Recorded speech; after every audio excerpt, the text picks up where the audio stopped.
Well, Daniel Craig, we could use some good news here. Daniel Craig, will you return as James Bond? Yes.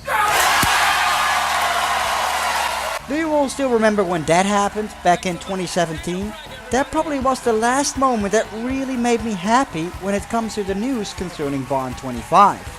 So let's just quickly recap what has happened since then. The initial release date set for Bond 25 was November 8, 2019, and last year Eon announced that they had hired Danny Boyle to direct Bond 25. There was a script written by John Hodge and production was going to start by the end of 2018. A couple of months later, Boyle and Eon departed due to creative differences. What does that even mean? Did Boyle get fired or did he move away from the project himself? There were rumors that the John Hodge script featured Bond getting killed by the end of the film.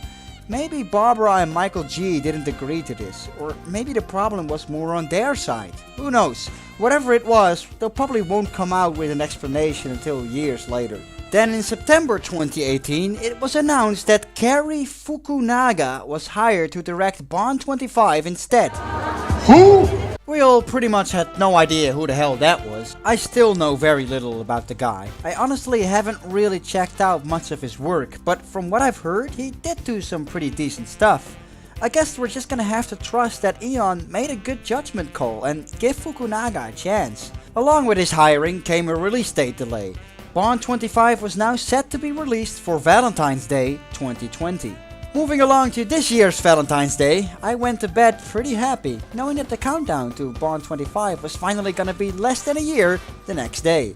Instead, I woke up the next day with my inbox flooded by fellow Bond fans. The release date has been changed again, dude! Yeah, Eon was thrilled to announce the release date had been rescheduled to April 8, 2020. For now.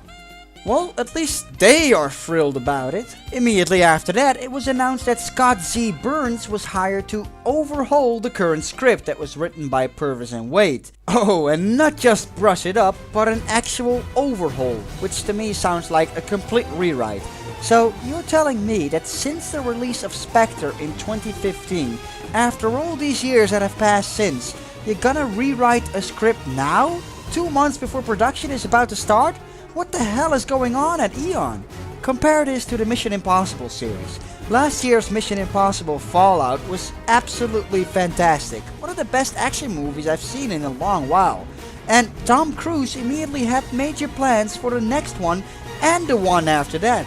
Apparently, they're planning to release Mission Impossible 7 in 2021 and 8 in 2022. Possibly even film them back to back. Or how about the Kingsman series? Both movies they did were great and they seem to have a clear plan ready for a trilogy or possibly even more films. They already have a plan ready for the next one, Kingsman the Great Game, which is gonna be a prequel to the series. I should really start doing recapping episodes on both those series too. I've been planning that for quite a while actually. Meanwhile at Eon, they're just casually started overhauling a script almost 4 years after their latest film, just before the film is supposed to go in production.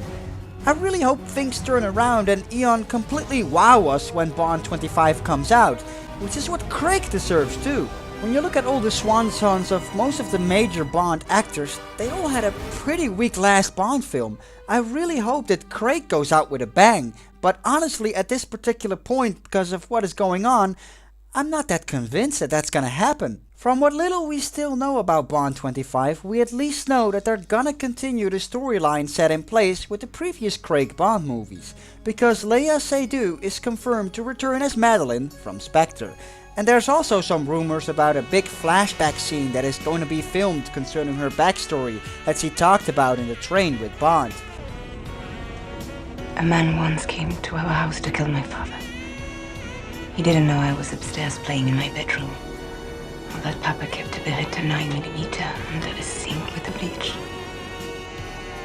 I know that I'm in the minority within this community that doesn't mind the storyline continuing with Craig's last film, just as long as they give us something good that wraps it up nicely. Everybody seems to desperately want Bond 25 to be a standalone Bond film with no ties to the previous films whatsoever. So far they attempted to link together all 4 Bond films that Craig did in one way or another, and I think having his 5th and final one be completely separate without any connections to what came previously would just make it the odd one out in his tenure when you look at it in retrospect. Madeline returning may not be the most favorite Bond girl we would like to see returned, but it still is pretty special to finally see a Bond girl returning in the first place.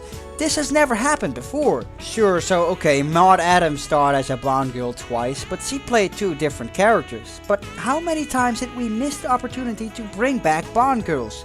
Paris Carver in Tomorrow Never Dies, for instance, really should have been Natalia from GoldenEye. That would have made the personal connection so much deeper and her death much more emotional. Paula Ivanova in A View to a Kill really should have been Anya Omasova from The Spy Who Loved Me. This time they are actually gonna go for it, and I always like my continuity within the Bond films, so for me this is no exception. Hopefully we'll finally get a title and cast reveal within the next few weeks, you know, with production being planned to start in April and all. There's loads of rumors, by the way, of Rami Malek being in talks to be the next Bond villain. I wouldn't be surprised to see him be announced to be the actual villain at all. He recently won that Oscar too, which would make him the 3rd Oscar-winning Bond villain in a row. I would be pretty happy to actually see him as the Bond villain. I think he's great. The big rumor for the title of the film at the moment is Shatterhand, which, as you may remember, is the title I was hoping for way back when I made that video of Craig returning 2 years ago. Back then I said it would be pretty cool to have all the Bond movies of this decade being one-word titles starting with an S. Sadly though, Skyfall and Spectre are now the only 2 Bond films made in this entire decade. It's just sad. Back in the 60s they released 6 Bond films in just 1 decade. The gaps between Bond films just seem to get bigger and bigger nowadays. I really wonder if they're even gonna attempt to release Bond 26 for their major 60-year anniversary in 2022. We all know they love their anniversaries over at Eon, but with their current pace, I can't really see them turn out Bond 26 just 2 years later with a new Bond actor too. Really though, Bond is still my beloved franchise and I hate to complain about it, but it's maybe because it's our beloved franchise. We just want to see it do good again. We want to see Bond return to the big screen already, and preferably with a fantastic film. Those other spy franchises I talked about, they're doing great, but don't forget they owe their existence to Bond. After all, the Bond franchise is still that special long-running one that inspired them all. And those other series might be ridiculously cool and doing great at this moment, but Bond still is the ultimate male fantasy. It has the hot chicks, the cool cars, the breathtaking stunts, the exotic locations, the fantasy of wanting to be just as smooth and cool as Bond is. To me, that's what Bond is all about. Really, Eon, it's all out there waiting for you, and all we can really hope for at this point is for them to deliver on that, to remain optimistic and hope that Bond 25 will give us something special. It's the 25th one in the series after all. It's Craig's last Bond film. It's going to mark the ending to a pretty darn good tenure. So Eon, Fukunaga, let's make it happen. Give us something to be proud of again.